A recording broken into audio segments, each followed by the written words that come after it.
Nick Vince here. I am so delighted to be joined by this week's guest, the beautifully talented Traci Lords. I'm going to read this from her biography because I think it sums up Traci perfectly. Traci Lords is a true pop culture icon, trendsetter, and feminist referent. She has worked with many of the great directors in independent cinema, such as John Waters, Kevin Smith, Greg Araki, and Roger Corman, and with Hollywood stars such as Johnny Depp, Wesley Snipes, and Seth Rogen. She made her mark in indie thrillers and horror films during the late 80s and 90s. Critics applauded her performances in Roger Corman's cult classic, Not of This Earth. But it was her portrayal of bad girl Wanda Woodward in John Waters' Crybaby that earned her legions of female fans worldwide. Next up on the Chattering Hour, Traci Lords.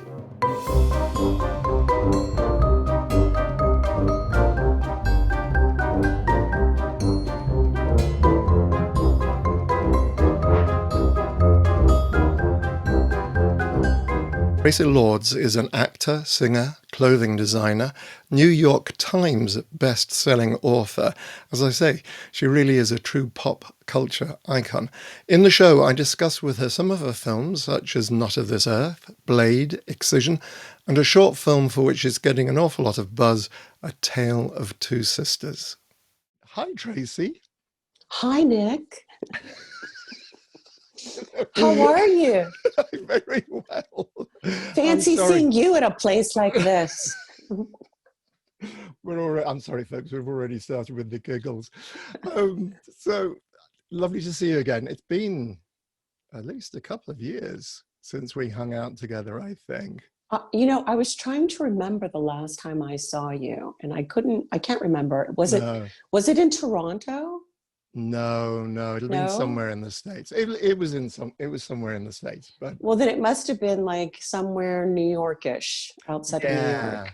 Yes. It was definitely, I remember it was at a con and Chris was there, Barbie Wilde was there. Yeah. Some of them it sort of all becomes one big traveling bus ride, doesn't it? I long for the traveling bus rides now. Yes, yeah. I think we're all missing that. Never thought I would admit I miss hotel corridors and the same art all the way down. Look, if you get art, you don't always get art. Anyway, I'm digressing already. The art comes into different forms, doesn't it? Yeah. It's usually at the cons, the art really it's the people, it's the fans, it's the insanity of whatever that stuff is, is, I mean, it's kept me fascinated. How long have I been doing cons? How long have you been doing cons? 20 years. Okay, 20, so 22. Yeah. I think I did my first convention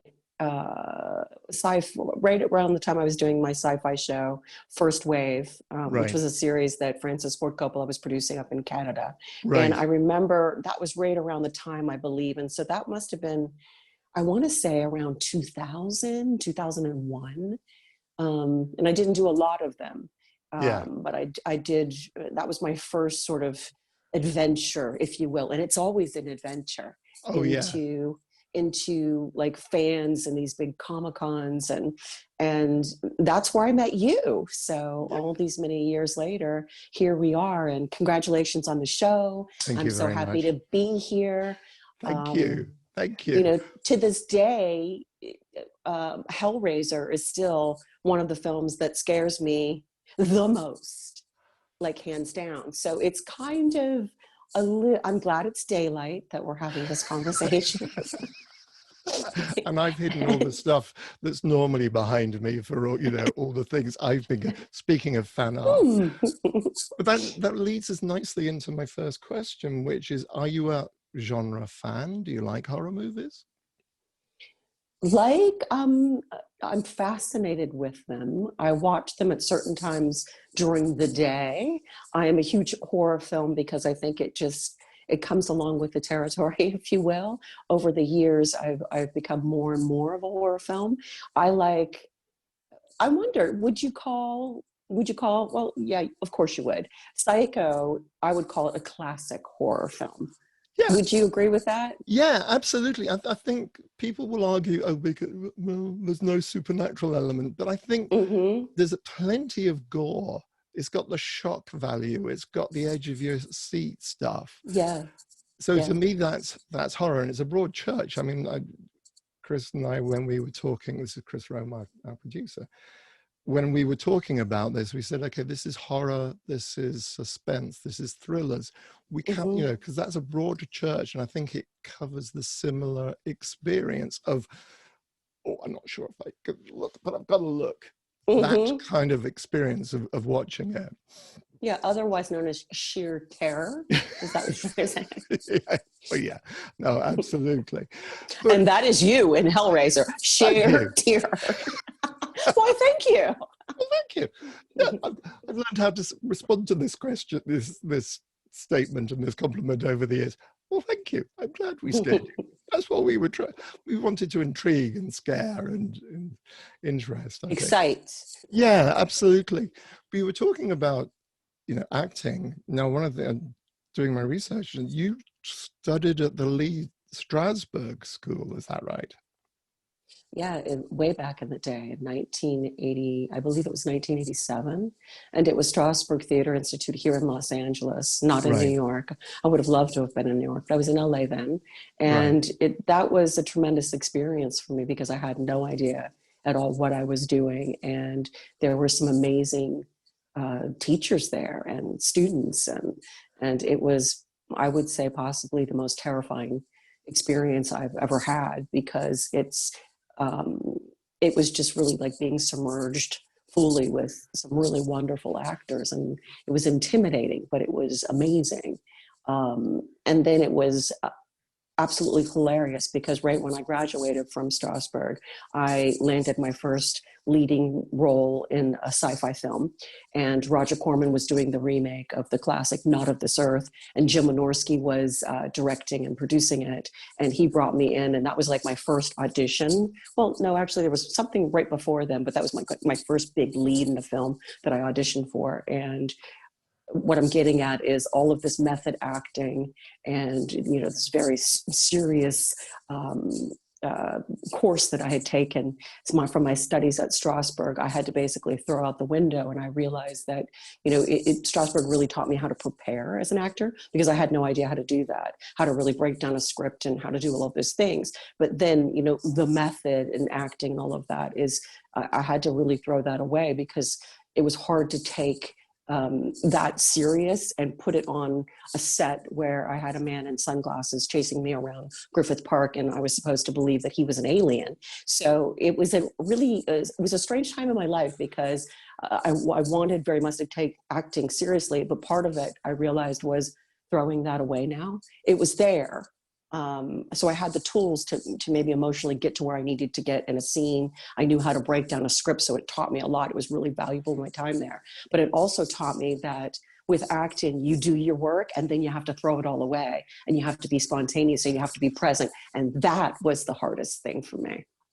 That's interesting, yeah, because I think, I'm sure you've heard it before, you know, acting is truth. You have to find the truth of that situation, whatever, if it's the guy dressed up in the rubber alien suit or anything like that. Yes. Yeah, absolutely. So you think was that your most valuable lesson from studying at the Strasberg Theatre Institute? I would say that was my most valuable lesson, but I didn't know it until much, much later. I thought whatever I thought, but, you know, being 18 or 19 years old, we think whatever we think at that age anyway. And it's all in our little nucleus that is our bubble, that is our life. And it's all about us. And so now I look back on that time, but I look back with the humor, really, because it was, I mean, that film, this has happened to me like several times now in my career, and perhaps to you as well, where you do a movie and you really don't have an expectation of how it's going to be received, and certainly not like, is it going to be a fan favorite, or is it going to be iconic in some way, or what's going to happen with this? We all have our expectations, but I think at that point, I really had no idea that Not of This Earth would become a fan favorite, but it has. And I think that that's because it's just a fun romp. It had enough camp to it, and it had enough suspense to it, and people laughed with it. It wasn't, this great masterpiece of cinema, nor was it supposed to be, but it was, it was entertaining, and it was funny, and it had something about it. Yeah. I think, I remember when we were at drama school, going back to drama school for a moment, I remember one of the lessons we were taught was your first duty is to entertain. That's what this business is about. You've got, it's Sam Wanamaker who said, if you want to send a message, use Western Union. But I think the first thing, you have to entertain people, and and I'm a huge fan. You can't see because I've got my green screen out behind me. I've got Vincent Price pictures. I've got, I'm a huge fan of Vincent Price and Roger Corman's films.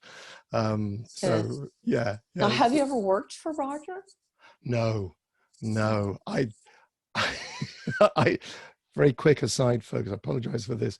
The closest I ever got to Roger Corman was attending a question and answer at the British Film Institute in London with Roger Corman, because I had to be there. Now, this was on the night that my first stage show as a playwright was opening. That's how much I love Roger Corman. Wow. I gave up my first night of any play that I've written on a London stage just so I could watch Roger Corman. I would love to have met the guy, love to meet the guy, because he looks, his work is amazing as far as I'm concerned. Now, I would like to move us on to something, another role which you're very much associated with, and that's in John Waters' Crybaby. And in fact, you've done two films with John Waters, Crybaby and Serial Mom. What was it like working with John Waters? John is an amazing person, and he's an incredible director. And I personally love him so very much. He's amazing to work with. He knows exactly what he wants. He has a real sense of humor. His sets are, fun and refreshing and outrageous and all the things that you would expect. And it's a really special experience to work with John. In Serial Mom, I think I had one little tiny scene, but I always say I would do one line for John Waters if he asked me to, because he is, it's just always a really amazing experience. And Crybaby was no exception to that. It was an incredible time, both on screen and off screen. And it was, for me, a very coming of age film, if you will, because we were there in this hotel in Baltimore making this movie, and there were, just really, it was just one big happy family in a way. It was, young Ricky Lake and young Johnny Depp and Iggy Pop and Patricia Hearst and, Susan Tyrrell and Kim McGuire, who played, amazing actress who played Hatchet Face. And we've lost a lot of those people now. So, which is really, it's amazing, that it's been, this is the 30th year. This would have been the 30th. Well, it is April, I think. April was the 30th year anniversary of Crybaby, if you can believe that.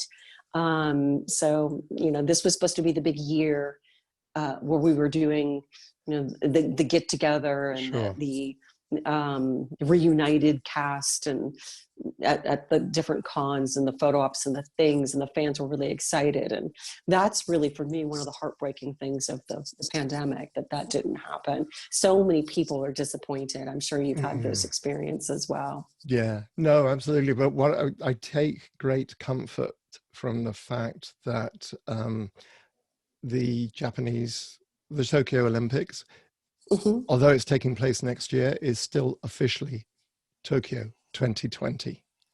So yeah. I think everyone gets a do-over. You just, we're just going to wipe this a year from our minds. And let's hope. the space-time continuum.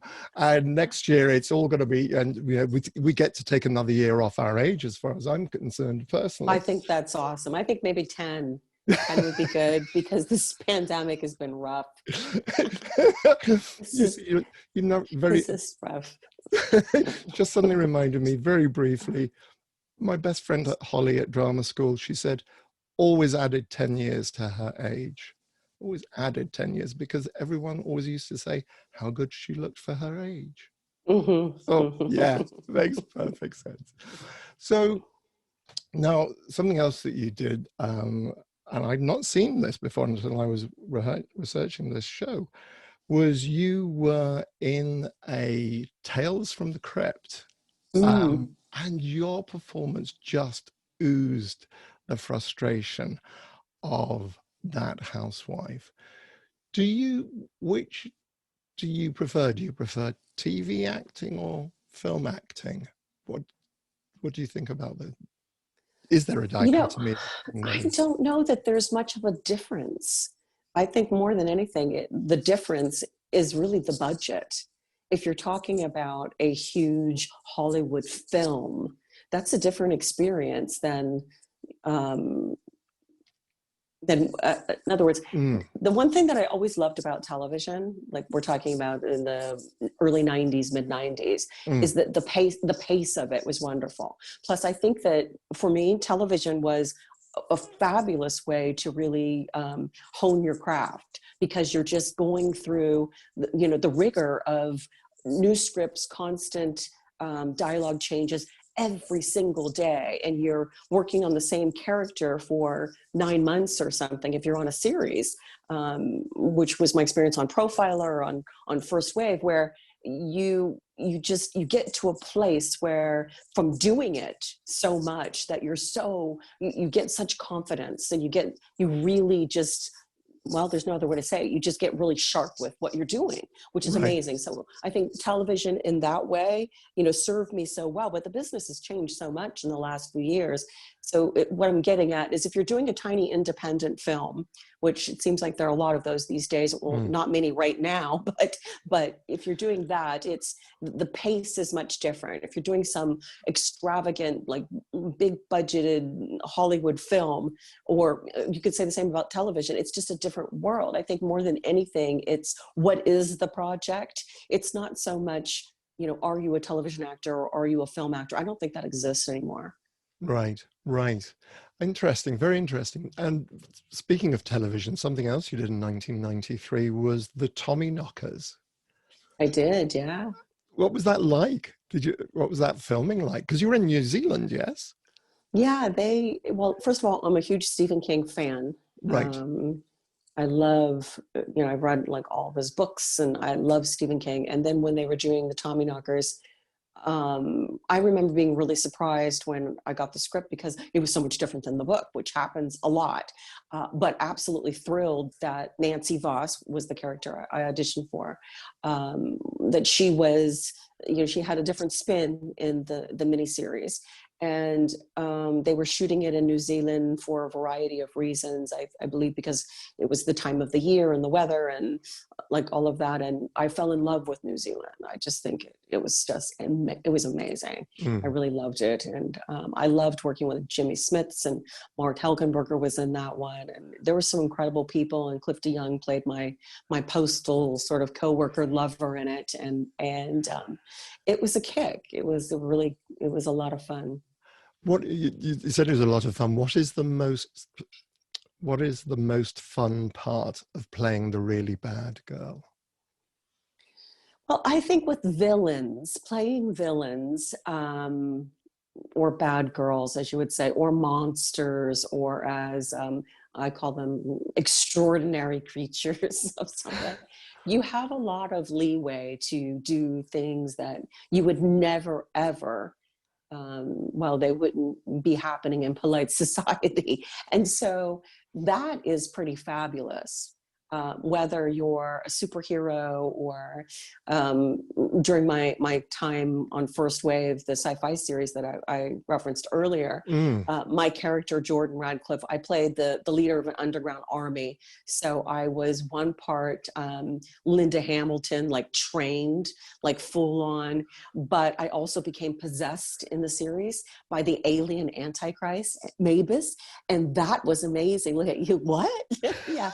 And so I remember reading that and just thinking, I get possessed. This is, and that was a very exciting thing as an actor, to be not only possessed, but by the alien Antichrist that was Mavis.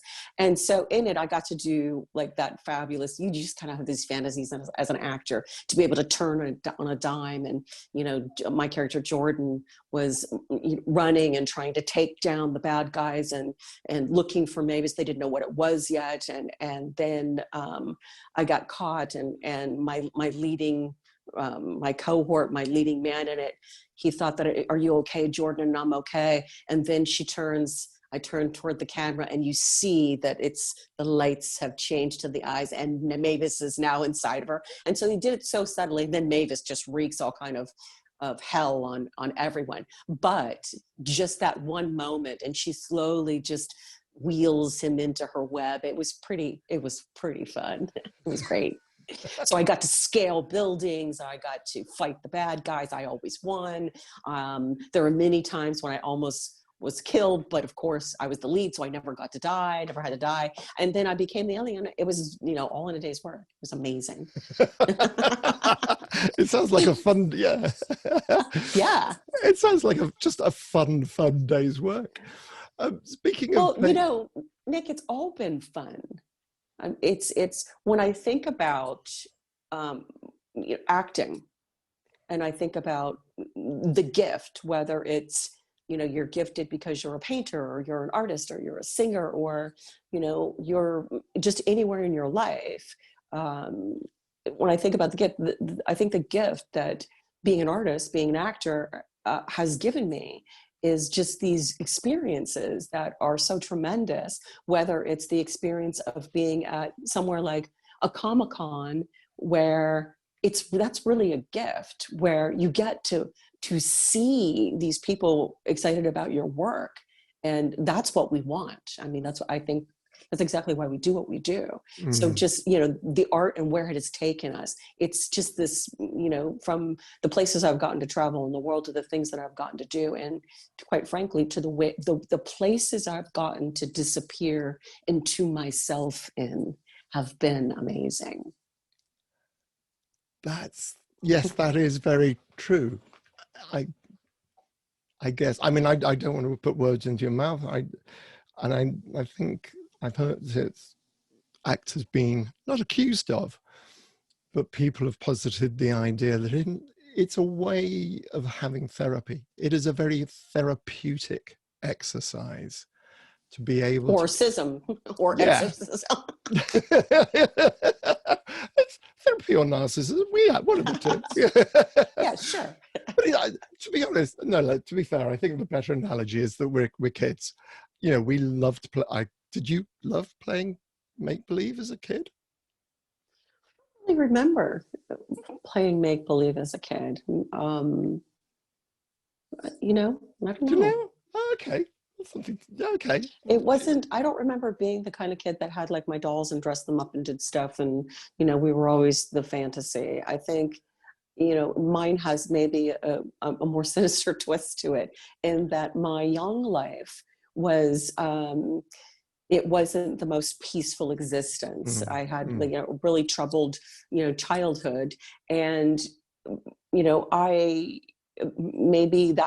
my make-believe was really just surviving that. And maybe that's where that all starts. It's interesting to look back and look at your life and say, well, why did I, or what was this, or what were the things that you were saying to yourself? What were the conversations you were having with yourself then? Because I think we all do that, where we find a way to make whatever's going on as okay as we can, to transcend it, to move through it, to proceed.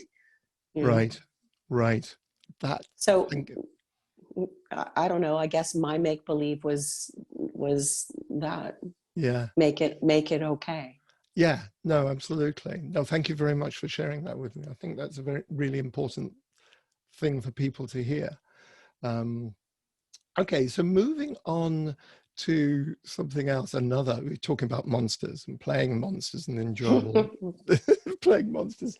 Blade, that is an amazing opening sequence. That opening five, I suppose it's about 5 or 8 minutes at the beginning of Blade. I love that, your performance in that.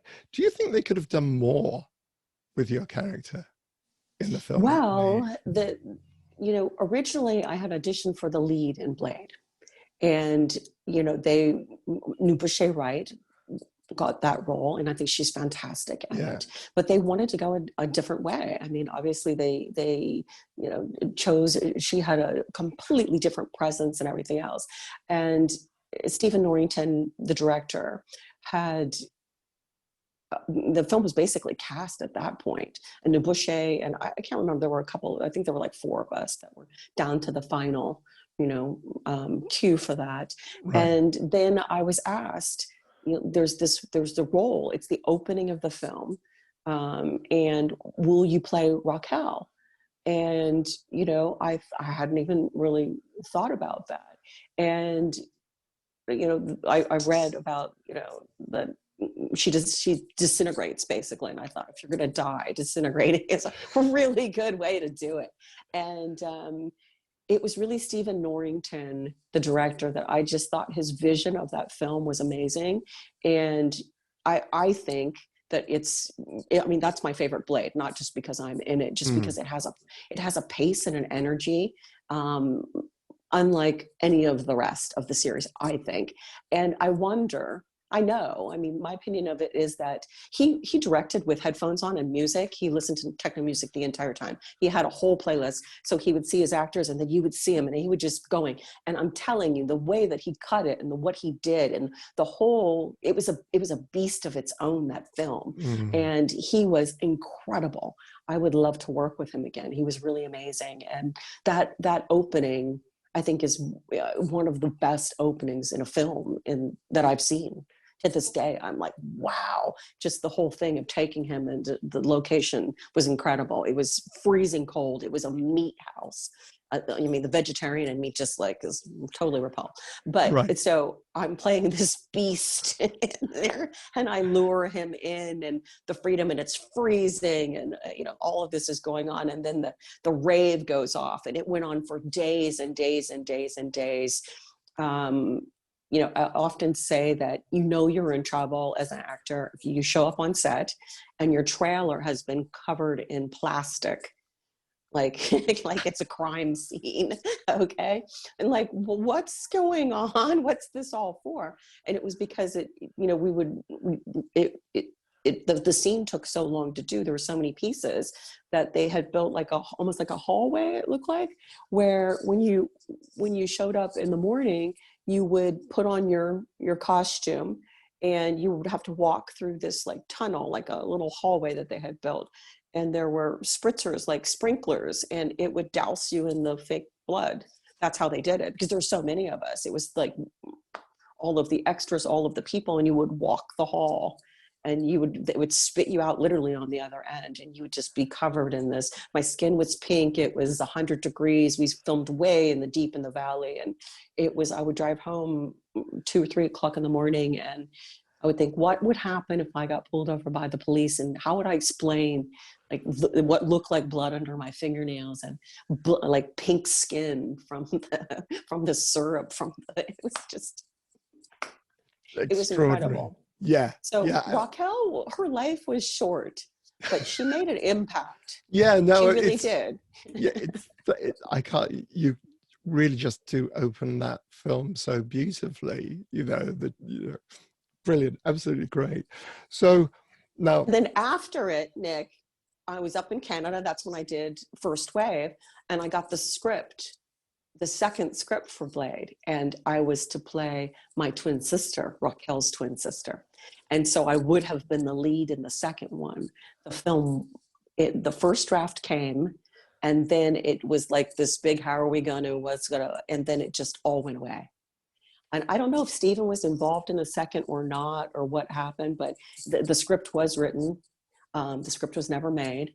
And so I had an offer to do that. And then they were trying to figure out like logistics, and I still had another 6 months on that show. And then it just all went away. And so it was kind of devastating. It was like, oh, so close. Yeah, I feel for you. I feel for you. There was a script for Hellraiser 3, and I remember sitting opposite the director, and he's saying, okay, Nick, you've read the script. Which part would you like to play? And then the next thing I knew, it's filmed in America. It's like, oh, okay, I'm not in this. It's like, oh, these moments. Yeah. But so close. It's so close. Yeah. So close. Now, but I was very flattered that was even, a thought. Yeah. It didn't go anywhere, but it was a thought. Yeah, so. And I can understand that, because it is, as I say, that opening 5 to 8 minutes, it's just, you are so impactful, and it sets the movie. It just, before Mr. Snipes makes his entrance, it really just sets the entire tone for the movie, as far as I'm concerned. It's very good. It's very good. He was the perfect Blade. Absolutely. Yeah. Yeah. Sorry to interrupt you. So that's all right. No, there was one film I really do want to talk to you about, particularly because I only saw it recently, and that's Excision. Oh, yeah. I love this film. I am a huge fan of this film. And I only saw it like a week or so ago. Now, what got you into this film? How was it offered to you? Excision came to me through my agent, and I didn't know the director. He was a young director, filmmaker, straight out of film school. I think he had done the short of Excision. I think he came out of NYU or one of those fancy schools, and Richard Bates Jr. And he was doing the long, so they sent long version, the full length, and so they sent me the film that he had done, and the short, which he had raised the money on or done whatever to get this going. And I read the script and I thought, wow. And then I saw his short and I was really impressed with what he did, and I was moved by, it's a really, well, you saw it, it's a really devastating film, in that it deals with a family where the mother is so controlling, which is the part I played, Phyllis, and I want the perfect family, and I need for the world to see this perfect family. And I have 2 daughters, and my prize joy, younger daughter, is actually dying of cystic fibrosis, and that's devastating to me. And my older daughter, that is a complete, like, just weirdo. She doesn't do anything the way that I mean, everything that I want her to be, a lady, and make sure that you're this, and you've got to be this, and all of the proper things for a young girl to act like. She is completely the opposite of that. And I think I'm somebody Phyllis is somebody that just really wants everything to be by the book. I married the right man. I had the right this. I have the right car. Everything is just in its proper spot. And my life just implodes because my daughter won't go along with the program, and she's got all of these weird psychotic issues. And, well, I don't want to give away what happens at the end, but it's really that power trip of when you hold on so tightly to what you think life was going to be this way, and you keep trying to make it that way, and this is the way it is. And it just keeps going further and further and further out of control. And then it absolutely explodes. So I just thought, as an actor, no one had ever really seen me do that before. And it was just a chance to both be vulnerable and controlling and like so many things at once. Otherwise, it would become just a one-note performance. And I didn't want that. And I give Richard a lot of credit for giving me so much room and allowing it to be as full as it was, because he really let it travel and never doubted that. So it was pretty incredible. My interpretation of it, I wept at the end. because I think the final shot Wow. of you in that film is one of the most moving things I've seen, because I think you're being you're not giving yourself enough credit. I'm sure there's a better way of phrasing this, because I think you find depths in this character. This is a woman who, for me, is a mother who loves her daughters. I know she expresses this by everything has to be Poorly. perfect, because Yes. that's how you express love, because that's the way I was brought up. Because the cotillion, I'd never heard of a cotillion before in this movie. And that's what proper ladies are like. And this is how you behave. And this is how you will be happy, because I want my daughters to be happy. And that last shot in the film, I was like, wow, I did not expect to have that. Now, the question I wanted to ask, you said you read the script, you'd seen the short film. On the page, was it as grisly and bizarre and gruesome as it is in the final? Was that there on the page, or is that something that came in the final film itself? Were you expecting it? No, it was definitely on the page. Richard wrote that. Right. It was on the page. Having said that, he was so confident, which I think is really amazing, because it was a young filmmaker. I mean, this was his first full-length feature. Right. So I was so impressed by the fact that he was so sure of what his vision was, that he let people play and move and go. And I think that there were a lot of elements that came into it, that he had that vision, he wrote it, but then he had the gift of Annalyn McCord, who's amazing in it, because you absolutely buy her as this just nerdy, psychotic, wacky, disturbed kid. And then how she sees herself, she's also so beautiful and sexy and all of these things. And so the duality of it, she just did it so well. And once again, Richard was really blessed to have the gift of tremendous special effects department and tremendous makeup department, and the designer was incredible. So for him, everything, I'm certainly not trying to put words in his mouth, but I've heard him speak about this as well. I think it just all came together for him. And I know originally they did not end on that frame that you're talking about. But he tells this story. He had shown it to various friends and said, no, you have to end on the mother, because of what it was. And I think that was such a great choice, because it just, the devastation of what that was is pretty tremendous. Amazing. And if you haven't seen the film Excision, please go out and watch Excision. It's an amazing film. Now, moving on from feature film work, to a lot of actors are doing short films these days, and I'd like to pick on one in particular, and that's your 2018. You starred in A Tale of Two Sisters. Now, was that a challenge to play such an unlovable character? We've talked about playing monsters, but a character who's so unlovable. A Tale of Two Sisters, that was a really challenging role for me, because it was more than she certainly was, as you're saying, I thought anyway, a very unlikable character. But she was incredibly haunted. And she was somebody that had really disappeared inside herself.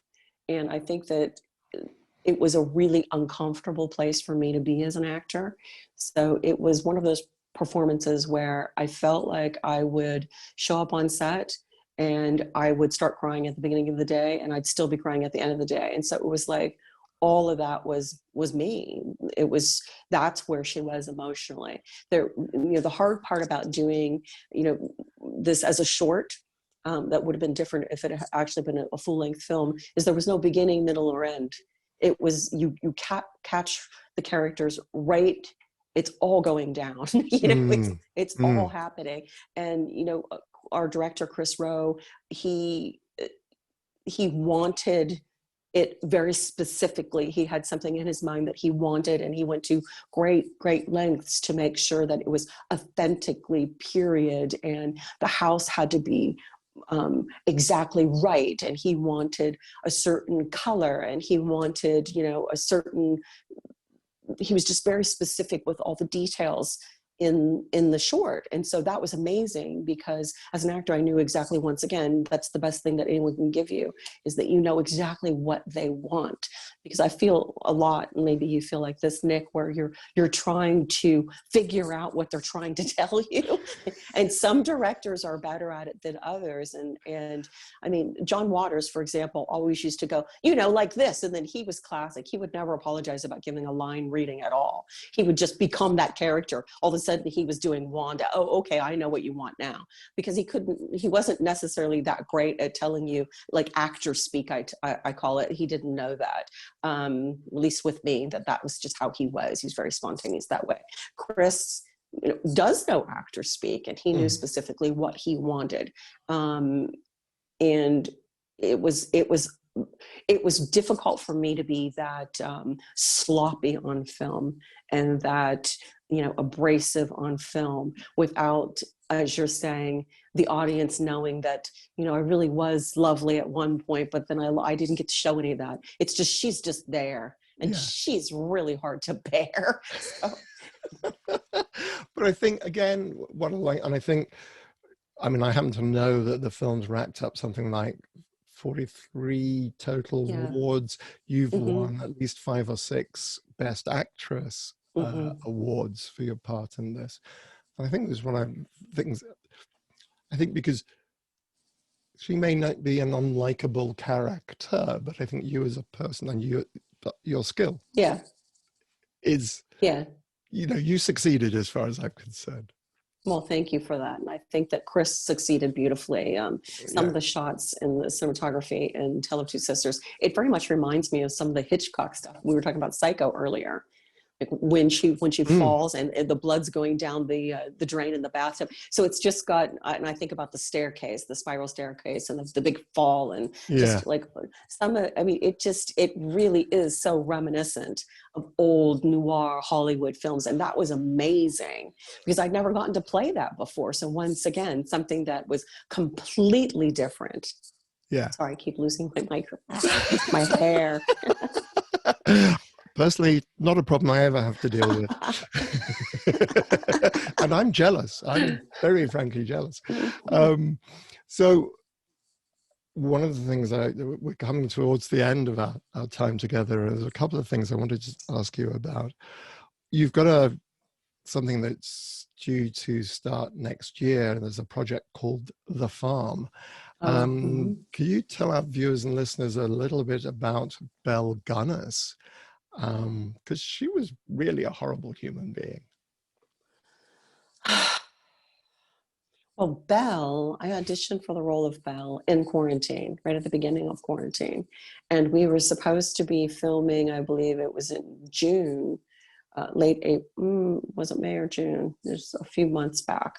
And that was, so it was actually, I'm right about both. It was supposed to be earlier, and then it got pushed to June, and now it's been pushed to April of 2021 because of the pandemic and everything going on. But Belle Gunness is, I think that the really tricky part about this one is that, she's a legend, she's a myth, but we don't really know all the facts about why she did what she did, where she came from, the details. There's so many sort of half-truths and, things about her. We don't really know what the reality of it is.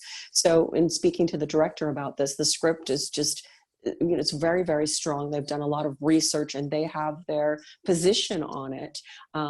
So it's tricky for me, because I need to go in there and obviously I'm working from the material that I have, but I have all these questions. So that's been a fun thing to research, and it keeps changing because the more I dig, the more I find.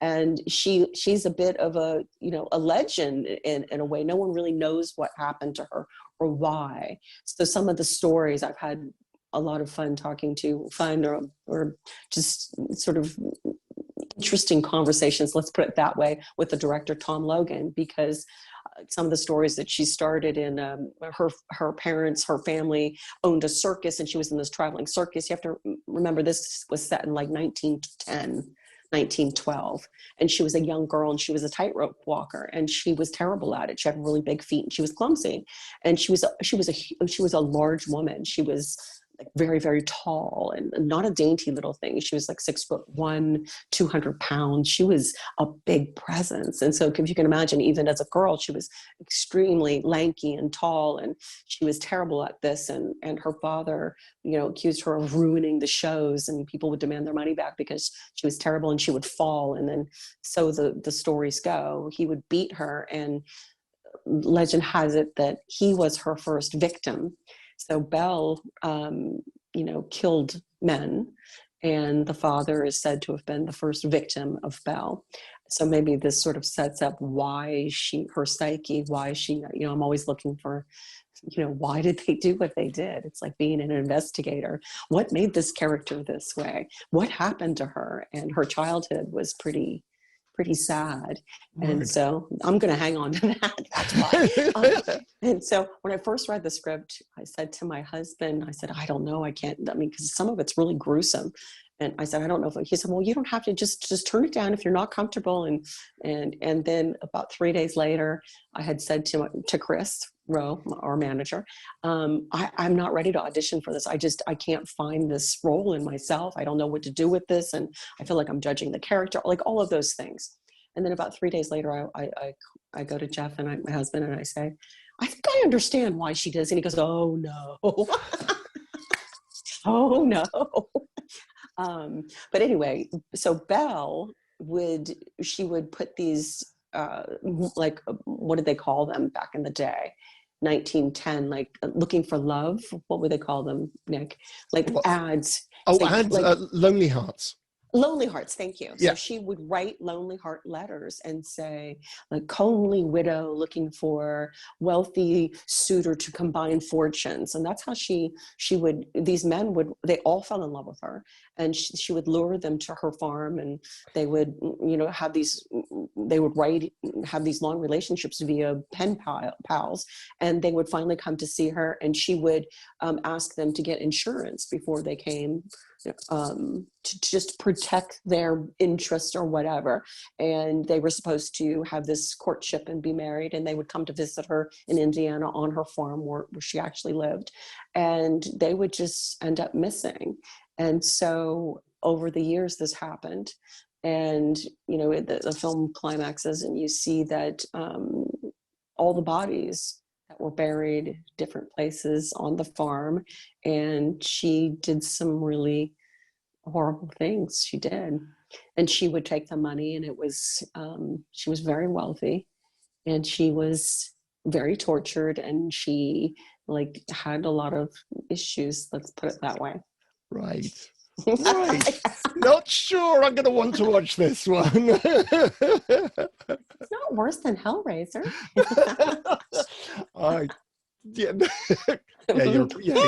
You're right. Yeah. But it's different when you're on the inside of the mask looking out rather than, there's some really interesting shots in it. And I love that it's just this vast farmland. And now, you know, things have changed so much with filming. They use drones, and they use, you know, it used to be, you know, can we afford a crane, and are we going to get that big, wide master? Now it's like so much of it's going to be done, like from helicopters to drones to, it's pretty exciting. And not huge drones either, you know. No. Independent. Yeah, no, it's absolutely extraordinary. Okay, so I'm not sure what to expect from the farm, other than I'm not the one, well, I'm the one that walks away, perhaps. Let's just put it that way. Perhaps.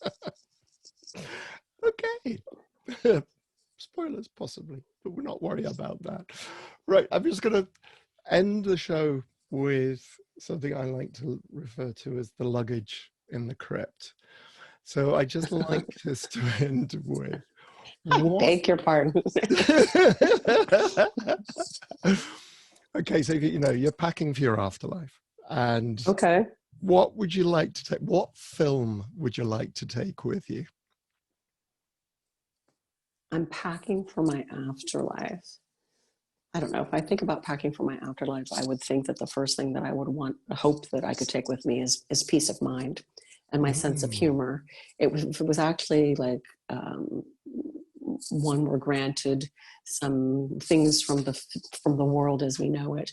I would hope that I would be able to take a signature cocktail, perhaps like maybe a Hendrick's gin tonic with some beverage herbs and a cucumber might be nice to have for my journey. Right. I would think that I would want perhaps a very nice pair of silky pajamas, perhaps. So then some loungewear would be a good thing. It would be nice to have some kind of like an afterlife playlist. Right. I think it would probably be a playlist with things like classical music on it. It might be nice to have a book of poetry. Maya Angelou could be good. Maya Angelou, okay. Okay. And then I would think that you might need a weapon of some sort just in case there's some sort of a dragon that you might need to slay on. Maybe there's a bridge. Yeah. And I've heard that, having a coin or a gift of some sort could be a good thing, depending upon what you believe. So pay the ferryman. Yeah. Yes. That's all I got, Nick. Those are really good answers. You've actually covered because my normal list is film, book, musical album, playlist, favorite food. I think we'll take the cocktail for the favorite food. Now, is there a visual art? Is there a piece of art that you would take with you? I think I'm going to have to take my green screen. Because then you can have anything. Absolutely.